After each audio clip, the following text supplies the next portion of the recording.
병역 의무를 회피하기 위해 미국 시민권을 취득했다는 의혹으로 입국이 금지된 가수 유승준 씨가 두 번째 비자 발급 소송에서 최종 승소했습니다. 자세한 이야기 나눠보겠습니다. 직접 소송을 진행한 김형수 변호사 전화 연결됐습니다. 변호사님 안녕하세요. 네, 안녕하세요. 네. 변호사입니다. 네. 그럼 이제 유승준 씨는 바로 한국에 들어올 수 있는 건가요? 아직은 유승준 씨가 신청한 비자가 발급된 상태는 아니기 때문에 판결 결과에 따라서 LA 영사관에서 비자 발급이 먼저 필요할 것으로 그렇게 보입니다. 비자 발급이 돼야지 들어올 수 있는 거군요. 네네.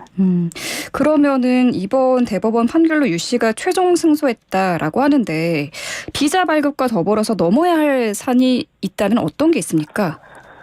네, 일단 비자가 발급되면 입국을 할 수 있을 것으로 예상은 되는데, 네. 이론적으로는 이 유승준 씨에 대한 입국 금지 결정이 남아있기 때문에, 예, 실제 입국 시에, 그 과정에서 입국을 허용해 줄지는 아직 좀 명확히 말씀드리기 어려운 부분이 있는 것 같습니다. 아, 비자 발급과는 별개로 입국 금지가 해제가 돼야 들어올 수 있는 거군요. 일단 이론적으로는 그렇게 볼 수 있겠네요. 네.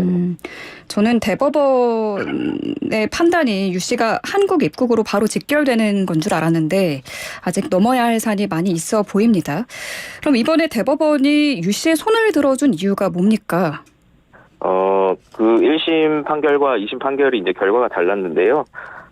두 판결 모두 이제 38살이 넘으면 병역 미이행자라도 비자를 내어줄 수 있다라고 판단한 점에서는 같은데요. 1심에서는 다만 이제 그러한 경우에도 질서 유지나 공공복리 등을 해야 할 위험이 있는 경우에는 입국을 거부할 수 있다. 이런 사유가 인정이 되기 때문에 입국 비자를 내어줄 수 없다. 이렇게 판단했는데요.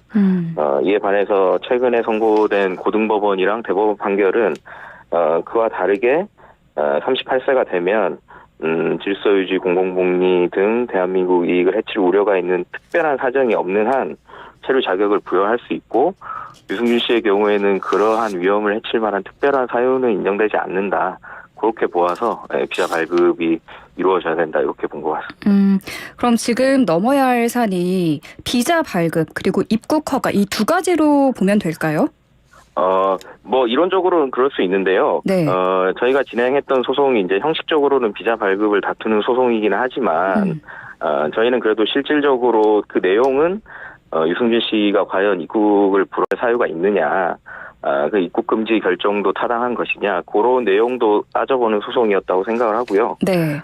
네. 그렇게 따지면 이제 출입국 관리법상 입국 심사 제한 사유가 있긴 하지만, 그러한 경우에도 이 대법원 판결의 법리 이번에 판단 즉 질서나 공공복리를 해야 할 우려가 없다는 그런 사정이 반영이 되어서 좋은 결과가 있지 않을까 이렇게 생각을 하고 있습니다. 2015년 첫 소송 때로 거슬러 올라가 보면 그때도 유승준 씨가 승소를 했거든요. 그런데 LA 총영사관에서 비자 발급을 거부를 했었는데 이번에도 비자 발급을 거부하면 한국 입국이 좌절되는 거죠. 네, 그럴 수는 있죠. 네네. 어떻게 좀 전망을 하십니까? LA 총영사관에서 비자를 발급해 줄 것 같습니까? 이번에 이제 판결 결과에 따라서 어떤 처분이 나올 것이냐, 이걸 물어보시는 것이죠? 네. 네네. 그 전 소송도 그렇고 이번 소송도 그렇고 어느 정도 비자를 발급해 줘야 된다는 실체적인 판단이 있었다고 보고요. 처분 사유를 여러 가지 처분 사유를 기재는 했지만 그러한 내용들이 다 이유가 없다는 것이기 때문에 지금 상황에서라면 특별히 비자를 발급을 거부할 이유는 없을 것이다. 이렇게 보고 비자 발급 자체에 대해서는 좀 긍정적으로 바라보고는 있습니다. 네, 그럼 첫 소송 때보다 더 과거로 거슬러 올라가 봐서 2002년 유승준 씨가 입대를 앞두고 출국했다가 한국 국적을 포기했거든요. 네네. 당시 유승준 씨가 한국 국적을 포기한 사유가 있었나요? 그거는 이제 개인적인 선택과 주변 이제 가족과 동료들의 이제 권유에 따른 것인데요. 본인의 그런 활동이나 그런 것도 중요하지만 여러 가족들이나 이제 생활관계 등을 고려해서 부득이하게 그런 선택을 할 수밖에 없었던 것으로 보입니다. 개인적인 선택이었고 또 가족과 지인의 권유였다. 네. 그래서 한국 국적을 포기했었다. 자, 그러면은 왜 한국에 오려고 하는지 궁금해하는 분들도 있거든요. 소송을 하면서까지 한국에 오려는 이유는 어떤 건가요? 네. 소송은 사실 되게 기간이 오래되긴 했는데요. 사실은 한 번 소송을 했고 거기에 따라서 승소를 했는데 다시 거부 처분이 나왔기 때문에 유승준 씨 입장에서는 그 판결의 취지나 이런 것들이 제대로 반영이 되어야 한다는 차원에서 다시 소송을 제기할 수밖에 없었던 사정이 있고요. 그러다 보니까 이제 시간이 좀 오래 걸려서 소송을 2번이나 하게 된 그런 경과이고요. 유승준 씨 개인적으로는 본인이 한국에서 태어났고 중학교 때까지 살다가 이민을 가고 국민들에게 많은 사랑을 받았는데 그리고 이제 한국인과 결혼해서 가정을 꾸리고 있고요. 근데 이제 본인 입장에서는 시간도 많이 지났고 고국에 돌아오고 싶은 그런 마음이 좀 있었던 것 같습니다. 지금 유승준 씨가 신청한 비자를 보면 재외동포 F4 비자거든요. 네네. 이 비자가 발급되면 한국에서도 경제활동이 가능한 거죠?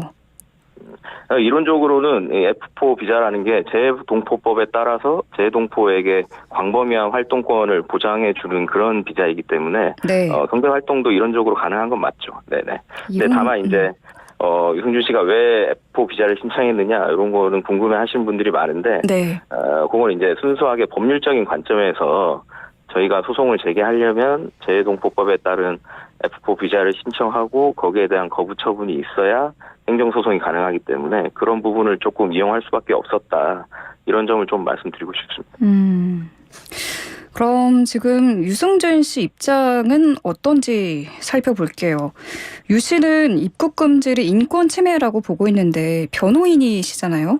입국을 허락해달라는 유 씨의 주장 자세히 설명해 주시죠. 네. 어제 판결 선고 이후에 특별히 뭐 더 자세하게 듣거나 다른 의견을 들은 것은 아직 없는데요. 유승준 씨 개인적으로는 저희가 이제 소송에서 주장하셨던 내용을 개인적인 관점에서 의견을 피력하셨던 것으로 보이고요. 저희가 이제 소송을 하면서 여러 가지 법률적인 주장을 했거든요.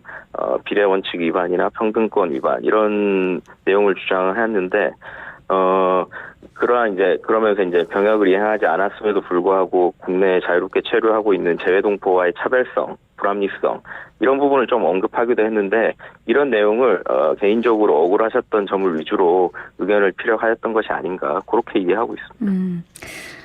끝번호 0258번님 쓰시는 분이 문자로 질문해 주셨어요. 조금 전에 유승준 씨가 한국인과 결혼을 했다고 하셨는데 유승준 씨 아내도 현재 국적은 미국인 아닌가요? 그거는 좀 확인을 해봐야 될 것 같습니다. 그렇군요. 네. 유승준 씨가 또 이런 이야기도 했습니다. 지난번 항소심 승소 이후에 본인에 관한 귀화를 결심했다거나 6개월의 공익근무를 제안받았다는 등 오보를 쓴 기자들에 대해서 법적 대응을 하겠다 시사를 했거든요. 미국 시민이잖아요, 지금 유승준 씨.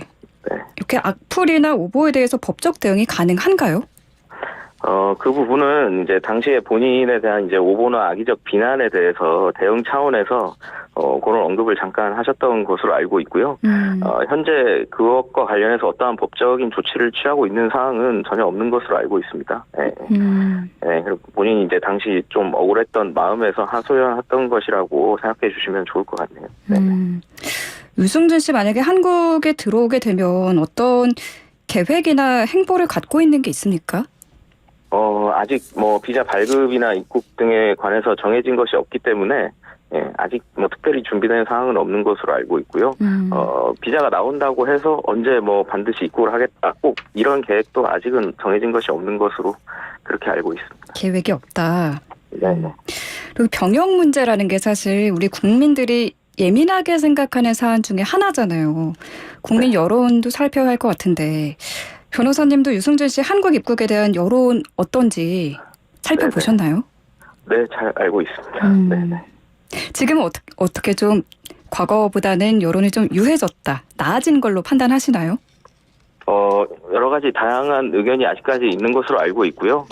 그 부분에 대해서 제가 뭐 어떻게 뭐라고 말씀드릴 수는 없고, 다만 이제 법률에 따라서 재외동포에게 주어진 최소한의 권리나 한때 한국인이었던 분으로서 고국에 방문할 수 있는 그런 기회는 한번 긍정적으로 고려해 주실 수도 있지 않나 하는 그런 생각입니다. 네. 만약 유승준 씨가 입국을 한다면 언제쯤이 될 걸로 예상하세요? 그것도 현재로서는 알 수가 없는 게요. 지금 대법원 판결에 따라서 영사관이나 정부 측에서 어떠한 조치를 취할지 아직 정해진 것이 없어서요. 그런 구체적인 정부의 판단이나 조치에 따라서 그 이후에 후속 행동이 논의될 것 같습니다. 지금 유승준 씨의 팬분들은 한국 입국을 기대하면서 콘서트를 열어달라라는 반응이 주로 이루고 있는데요. 대법원 판단이 나온 뒤로 유승준 씨와 변호사님 어떤 이야기 나누셨는지 궁금해요. 유승준 씨 반응 어땠습니까? 충분히 기뻐하셨고요. 네. 아직까지 더 자세한 얘기는 많이는 나누지 못했습니다. 네네. 유승준 씨 소송을 진행하는 동안에 유승준 씨와는 어떻게 소통하셨는지도 궁금해요. 중국에서 만나셨는지 아니면 미국으로 가셨는지. 저희가 한두 번씩 미국에 갔던 경우도 있고요. 대부분은 저희 이제 화상이나 메일로 그렇게 의견을 주고받고 그렇게 했습니다. 저도 중국에 잠깐 체류한 적이 있는데 그때 북경에 다니던 교회에서 유승준 씨가 와서 이제 노래도 부르시고 했던 그런 인연이 있거든요. 네네. 앞으로 어떻게 지켜봐야 할지 더 살펴보도록 하겠습니다. 네, 알겠습니다. 네, 마지막으로 전하고 싶으신 말씀이 혹시 있으실까요? 아니, 특별하게 더 전할 말씀은 없고요. 정부에서 이번 2번에 걸친 대법원 판결의 취지를 잘 고려해 주시고 좋은 결정을 내려주셨으면 하는 그런 바람입니다. 네. 법조인이시니까 더 대법원의 판결이 반갑게 들리셨을 것 같은데, 네, 앞으로 또 추가적으로 전할 사항이 있으면은 전화 연결해서 또 이야기 나눠보도록 하겠습니다. 오늘 말씀 감사합니다. 네, 감사합니다. 네, 지금까지 김형수 변호사와 함께했습니다.